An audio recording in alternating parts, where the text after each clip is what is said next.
Hi everyone and welcome to the Wizard Engineer. In today's video, we're going to talk about style and class bindings. Without further ado, let's dive right into it. Alright guys, here you can see I've already opened my text editor and you can see the title of our tutorial of today. It is style and class bindings. Let me first run my server. Yeah, my server it is up and running. And then I'm gonna tap npm run dev. That's what we learned in previous video. In order to run a vue.js application, we do npm run dev. And then I'm gonna copy. I'm gonna click on this URL right here, and you can see our app it is running. And the topic of today it is style and class bindings. And you can see within the title we got a verb bind. And bind means attach. We are going to learn how to attach a reactive property to an HTML attribute. That's what we're going to learn today. And right now, you can see within my asset folder, I've already importing two images. The first one, it is an image of TypeScript tutorial, and the second one of Laravel Vue tutorial. Now, in order to explain you this, I'm gonna give you an example. Let's say we need to display this tutorial here. I'm gonna create first right here a div, and then I'm gonna pass here. I'm gonna put in a p tag. I'm passing an image attribute, and then the source it is going to point to our asset folder, assets, and then I'm gonna point to the tab inference image. If we go within the browser, we just display the image, and then we need to adjust the size. Yeah, the width. Here, the width, we are going to pass it 150, and you can see we just adjust the size. And you can see right now our image tag has three attributes. The source contains the path of the image, the width attribute, and the alt attribute, which is the name of the image. I'm gonna say here tutorial, and then we need to display also the name of the author and the email of the author, but also the title of the tutorial. Here I'm gonna say the title is what is type inference, and also we need to display. I'm gonna say here author name. I'm gonna pass here John Doe. I'm gonna pass also the name, the email of the author, email. I'm gonna pass here an e tag, and then it is going to have an href attribute mail to, and then here I'm gonna pass John at gmail.com, and then I'm gonna pass here John at gmail.com, guys. Here you can see if we go within the browser, guys, you can see we just display the title, author name, and the email. Now we need to create here a reactive property, because in the previous video we said that in order to create a reactive property, we pass it under the data method. And then here we are going to create here property tutorial, and then it is going to have the title, and then here I'm gonna say here what is type inference. I'm gonna pick the same title, type inference, but also we got an image URL. I'm gonna copy this path right here, and then I need to pass also another key of author. It has two keys, the name, which is John Doe, and the email. Now, in order to display this data to this div tag, we are going to use the double curly braces, the name of the reactive property, it is tutorial, and then here the title. We need also to display the email. I pass here the email of the author.email, and right here we need to display right here the name. Let's first display the name, the author.name. If you go within the browser, you can see that we just display our reactive property data, and it doesn't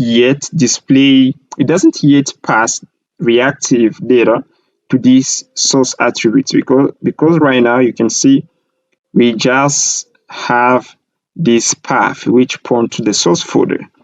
It is not reactive. How can we pass it a reactive property?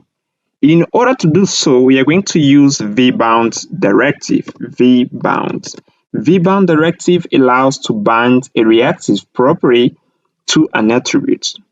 That is the use case of the vbound. Here you can see if I pass here that this double curly braces and then I do image euro, you can see we are getting an error. If I go within the browser, we are getting big error. Now, we are going to remove these curly braces in order to pass to this attribute, this reactive property. Yeah, if you go within the browser, you can see we just display the image. And that's how we use vbound directive in order to bind a reactive property to an HTML attribute. And we're going to use also right here vbound. And then I'm gonna do this. And then right here, we are going to pass here the offer email. I'm gonna copy this right there and pass here. You can see we're still getting an error.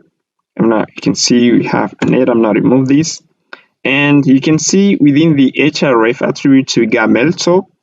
Melto, it is going to stay a string, and then we need to do concatenation. I'm gonna pass there a plus. Here you can see you just pass the reactive property to an HTML attribute.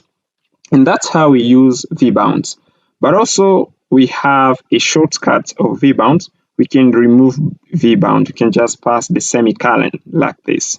This is a shortcut. You can pass only the semicolon, or you can use vbound directive plus the shortcuts. And that's how we bound reactive property to an HTML attribute. And you can see right here we got a with attributes. Here we can just pass it right here. We are going to do this.